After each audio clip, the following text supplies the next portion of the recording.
So what kind of land will forest land be?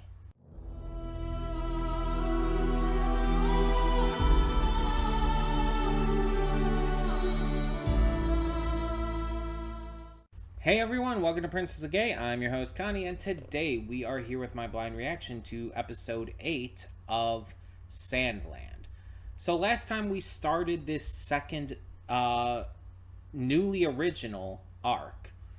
The second half of the series is seemingly set in Forestland, and we are dealing with the issues there. We've already met some new characters, including a new ally named Anne, who seems to just be trying to deal with all the shit happening that we can tell so far.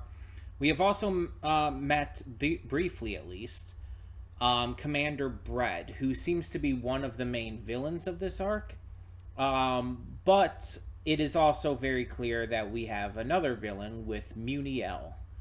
Muniel is an angel, and we don't really know much else about him or his plans as of yet, but he has this mysterious urn that seems to be important. So we're kind of just getting the early setups for things while delving into a brand new story that has never been seen before because it's original. Mind you, if I mean anyone who might have played the game by this point might have already seen this part. I guess I'm sure it's in the game. In fact, actually, I know it's in the game because I've seen footage of Anne from the game, and I think Muniel as well. But anyway, point is, this so far had a really good start to the second half, and I hope it keeps that up because the first half was amazing. It was fantastic, great, great first 6 episodes.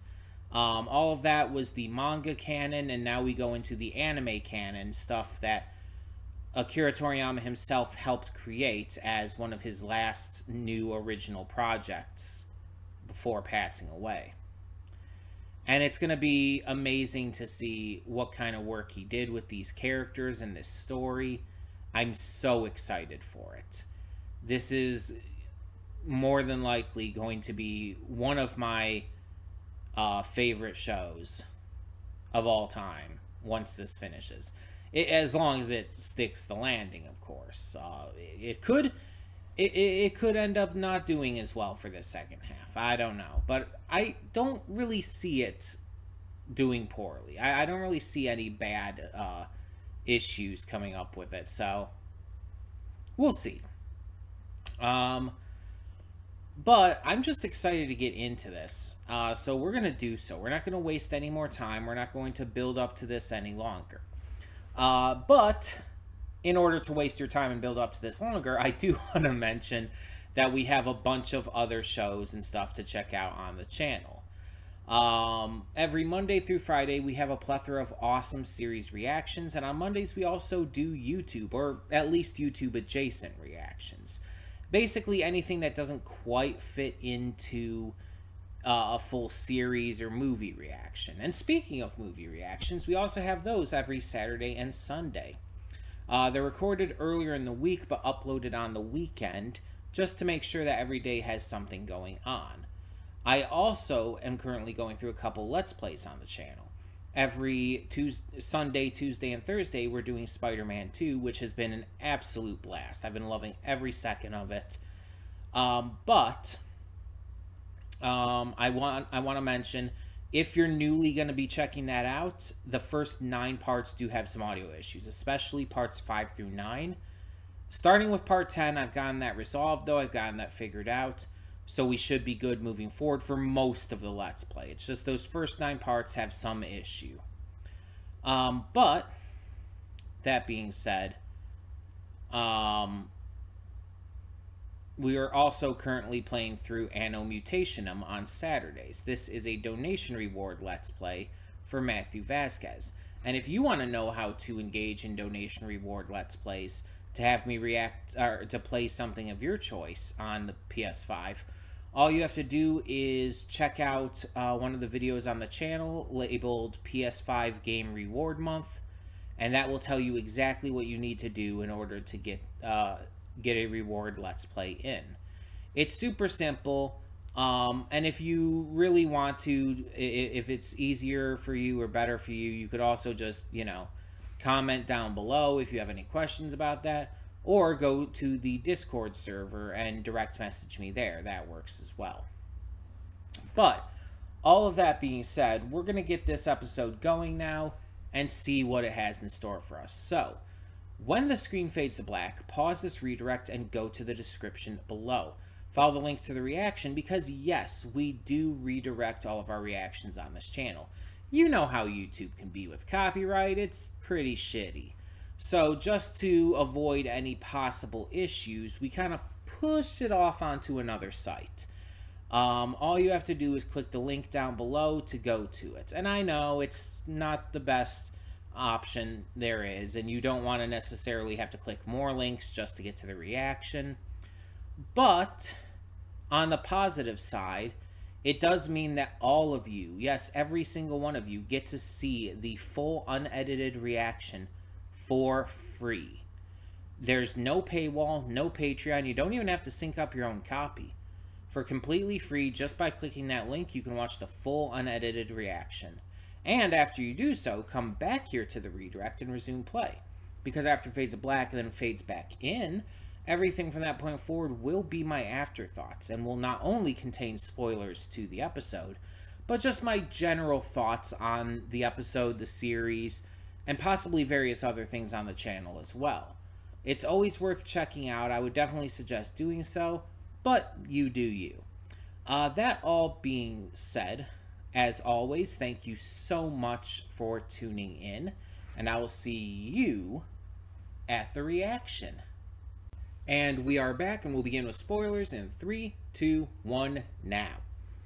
So we've met the other new guy in the opening, this older man named Longo. He is the leader of the Resistance and a former close advisor to King Jam, who we learn about in this episode as well. The former king of the kingdom who was usurped by Commander Bread and Muniel.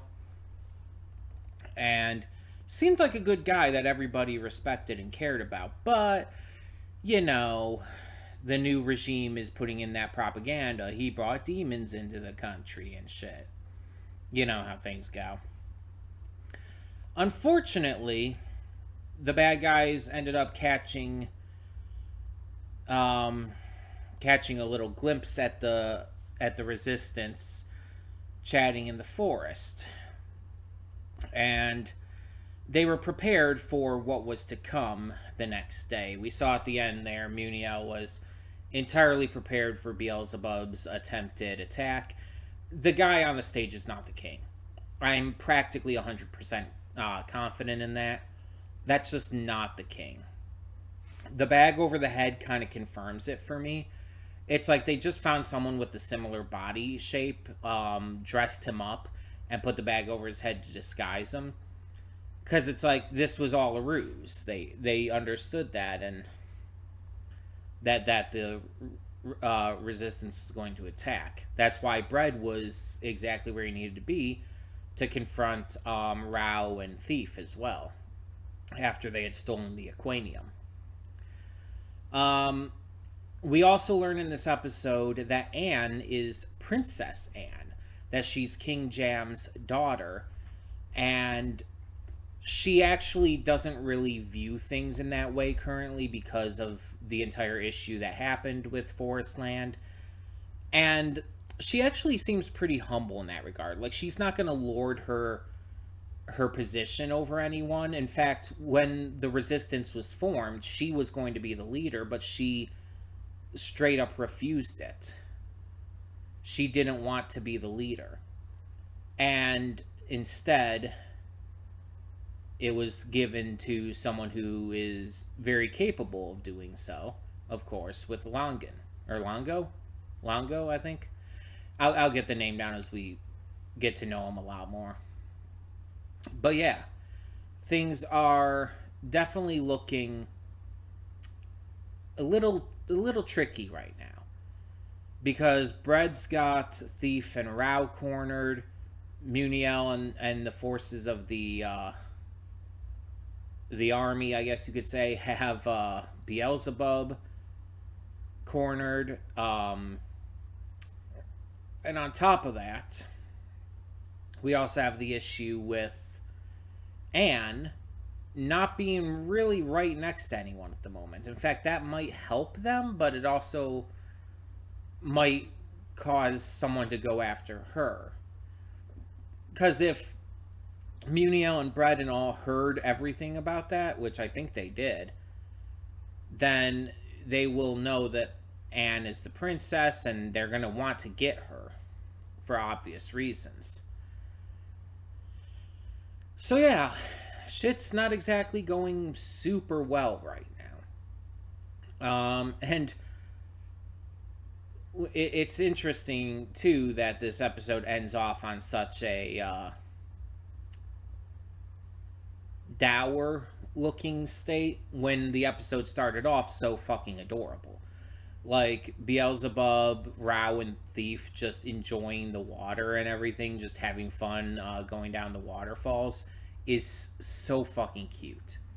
Like, I've talked about how much I adore Beelzebub before, but it's like even getting to see Thief and Rao enjoy the fun of it all, like, especially Rao, honestly. Like, Thief, yeah, he's been shown to enjoy a lot of that fun stuff too, even if he protests at first.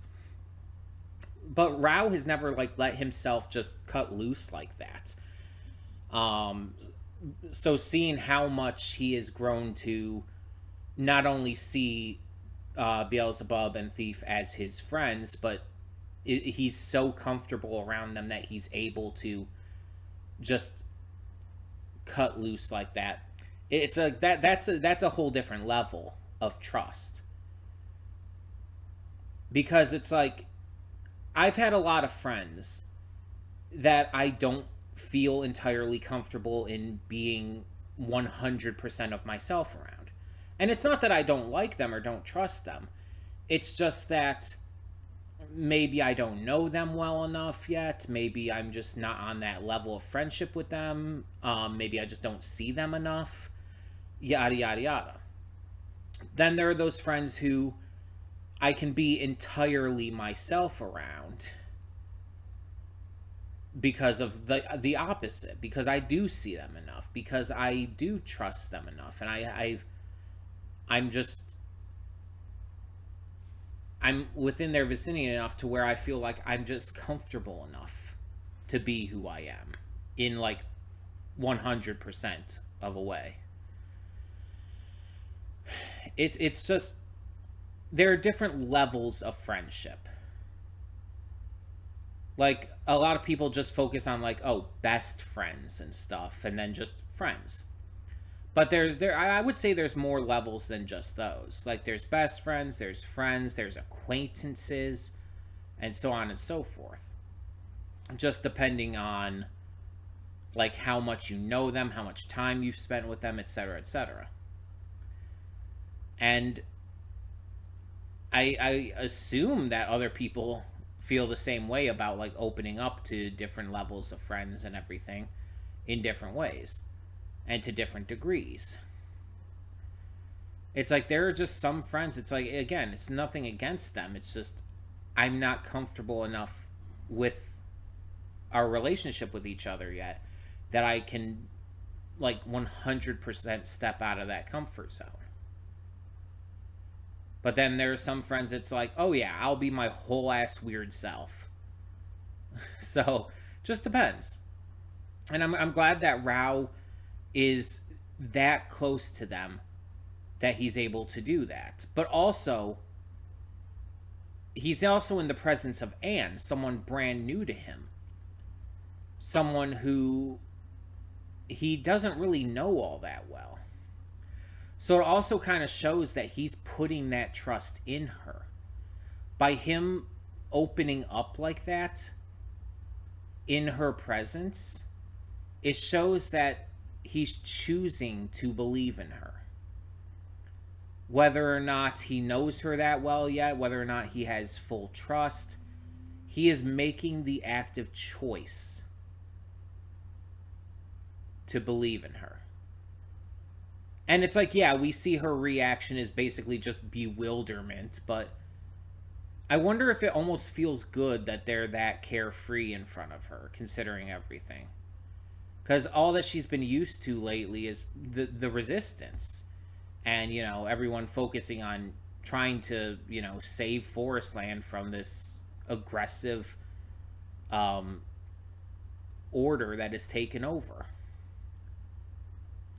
So it's very confusing and bewildering to her, but at the same time, it probably feels good to have people be so comfortable around her that they're willing to just goof off. Like I don't know, that would feel very good to me. um, I like seeing the Peachy tools come into play here, the pow pow guns or whatever they're called. I also love that when they knock the people out, the guards out, they like get this like goofy ass face and voice and everything. They kind of just go weird, and it's just like I just dig that shit. That's really funny to me. When it's like you knock someone out and they have like this big goofy ass grin and make these silly noises before they pass out. It's like that's I don't know what it is about that, but it's really funny and entertaining to me. um I also love the moment where Beelzebub like taunts Muniel by saying it's like, "Oh, didn't I beat you enough before?" And he's like, "No, I don't remember any of that." Ha ha ha ha. Because he has a certain position to kind of uphold, and by looking weak in front of the soldiers and everyone around, that would hurt his position in Forestland and probably cause whatever plans he's making to fall apart. So he needs to keep that sense of control and dictate the story of how things have gone down. He can't have them knowing that he lost. He can't have them knowing that he wasn't able to put up a fight against Beelzebub. So, yeah, I think that's rather interesting too. It kind of shows his need for this status, his need for this. I don't want to say ruse necessarily, but this position that he's in. He's using it in order to take full advantage of what it allows him. So that he can, be stronger, be better, be more in control, whatever exactly he wants. And I'm very interested to see where they take his arc as this continues. This has been really fascinating. It definitely feels different from the first half, but to be fair, a lot of the first half was, still learning about these characters. That's like the one downside to the fact that this was such a short story by Akira Toriyama originally. This one shot manga that's like, or not even really one shot, it's just short. This short manga was originally just so short, it's like basically the entire story is just the preamble of a normal story. You're just getting used to the characters and getting to understand them a lot better and seeing their growth and characters start to emerge. And then the story ends. So Toriyama helping create this brand new second half allows us to capitalize on all of that growth and development and character that we already got. It allows the story to fully have time to breathe and actually, act upon the setup. As such, because it doesn't need all that time to build up these characters, it allows them to feel more natural. And yeah, there's other characters that it's definitely building up at this point with new villains and new allies and stuff. But our main trio, like, we're beyond that, and they're just allowed to shine now. And that's what I want to see. That's the kind of shit that I think was needed for this series in the first place. And like I said, I enjoyed the story when I first read it. When I first read the manga all those years and years ago, I did enjoy it. Because that was back before my mind fucked me over and decided I don't like manga anymore. I've talked about this before, but for anyone who might be new or might not have heard somehow, whenever I try to read manga nowadays, it does nothing for me. It doesn't matter what the manga is. It's just, and this goes for American comics too, by the way. But if it doesn't do anything for me emotionally. Any emotion, anger, sorrow, excitement, etc., etc. I feel none of that while reading a manga, and it becomes excessively boring to me because of it. That's why I don't tend to take part in that medium and focus entirely on anime. I My mind kind of requires the audio work, the voice acting and music, all of that stuff, the actual fluidity of the animation. My mind seems to require that for me to enjoy a story. It's it's necessary for me to like really grasp the characters and whatnot. And that might seem weird to a lot of people. It's weird to me. But I genuinely cannot enjoy a story in manga form. I have tried. I can't even enjoy One Piece in manga form, and the anime is my favorite piece of media of all time. Robin's I Want to Live doesn't make me cry in the manga. Yet every time I even hear or see even the tiniest bit of it in the anime, I get super fucking emotional. And I can't explain why. But there was a time in the past, like when I was in like middle school and stuff, and high school, where I did read manga quite a bit, and I did enjoy it quite a bit. I've read the manga for Bleach, for One Piece at the time, for Fruits Basket, for Naruto, for Sandland, obviously, Hikaru no Go, and various other things. And at the time, I could get into it, but as I grew up, something in my mind just fucked up, I guess. I don't know. I can't explain it. But yeah, it's like I enjoyed this story at the time when I first read it. And now, like, having gone through it again, kind of feeling this fresh take on it with this adaptation, I've come to realize it's like the first half's amazing, but it definitely needed more. And so having this second half, this second arc with whole new content, is so much more exciting than the first half has been just by concept, because it allows, again, everything that was built up and set up in that first half in the original manga's content to actually get a chance to, breathe, actually get a chance to really shine. And so far, with these first couple episodes of the arc, episodes 7 and 8, it is sticking with that. It is doing an extremely good job at getting that payoff to work. I'm enjoying the hell out of these new characters, out of these new stories, out of all of this. And so I'm just hoping that it continues to be this damn good. And I have honestly at this point every faith that it will. I have no reason to believe otherwise. It's not giving me a reason to believe it's even going to slow down. So yeah, very excited to see where this continues to go. But in the meantime, I do want to remind you all that we have a lot of other great content on this channel as well. Every Monday through Friday, we have a plethora of awesome series reactions. And on Mondays specifically, we also do YouTube or YouTube adjacent reactions. Basically anything that doesn't fit into a full series or a movie reaction. And speaking of movies, we do have movie reactions every Saturday and Sunday. They're recorded earlier in the week, but I upload them on the weekends so that every day has something going on for it. We're also currently going through a couple different Let's Plays on the channel. We're playing through Spider-Man 2 every Sunday, Tuesday, and Thursday. Been really enjoying that. And we're going through Anno Mutationum as a donation reward Let's Play for Matthew Vasquez every Saturday.